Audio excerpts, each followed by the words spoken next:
Welcome to my channel, where we uncover cybersecurity secrets and arm you with the skills to stay safe online. Let's dive in. This content is intended for educational purposes only. Unauthorized use of these techniques is illegal. Please act responsibly.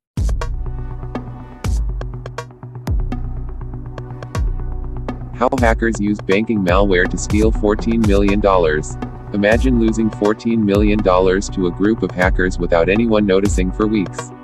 This is the chilling reality of modern cybercrime, where hackers deploy sophisticated banking malware to infiltrate financial systems and drain funds from unsuspecting victims.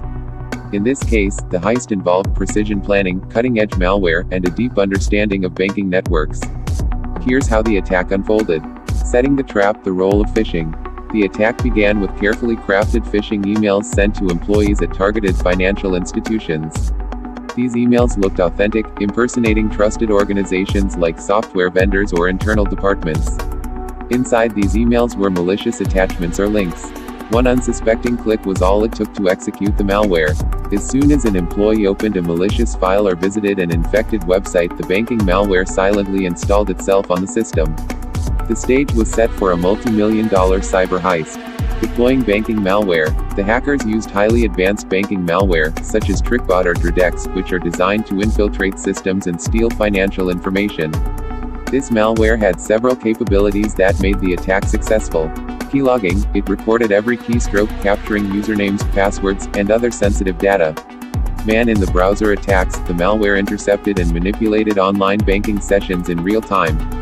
Credential harvesting: it extracted saved usernames and passwords from browsers and other applications. The malware could hide its tracks, bypassing antivirus software and updating itself to evade detection. It operated silently, collecting as much data as possible before initiating the attack. Accessing bank systems. Once the malware infiltrated the bank's systems, the hackers moved laterally across the network, gaining administrative access. With this elevated access, they could manipulate banking operations directly. This included creating fake bank accounts under their control, changing transaction limits to allow large sums to be transferred without raising red flags, monitoring internal communications to stay ahead of detection efforts. The malware gave the attackers full control, enabling them to operate as if they were legitimate employees. Stealing $14 million. The stolen $14 million wasn't taken in one go. The hackers used a methodical approach to avoid suspicion. They transferred small amounts from multiple accounts into mule accounts, bank accounts controlled by the hackers, often using fake identities. These mule accounts were spread across different countries to make tracing the money nearly impossible.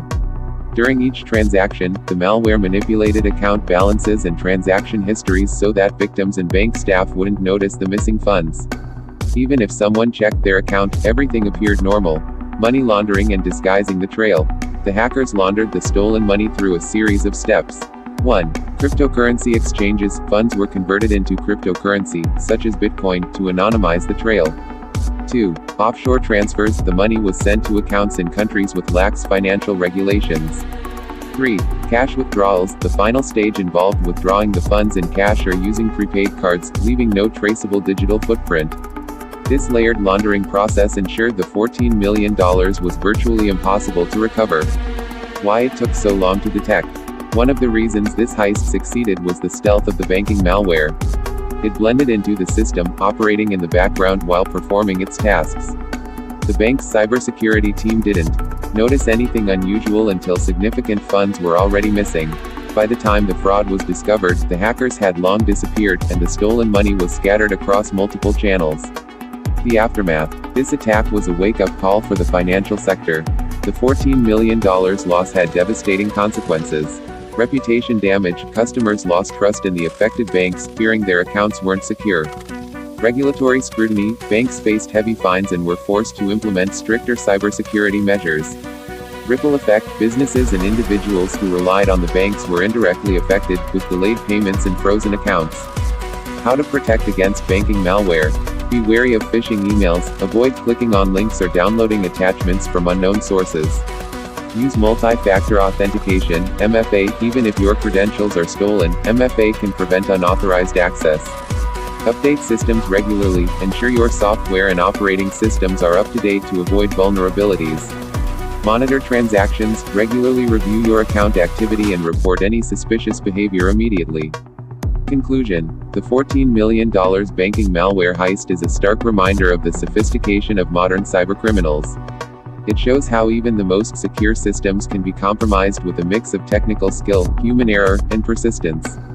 For individuals and businesses alike, the lesson is clear: invest in cybersecurity and remain vigilant, because the next target could be you. Thanks for watching. Don't forget to subscribe and click the bell icon to stay ahead in cybersecurity. Check out more videos here to keep your knowledge sharp.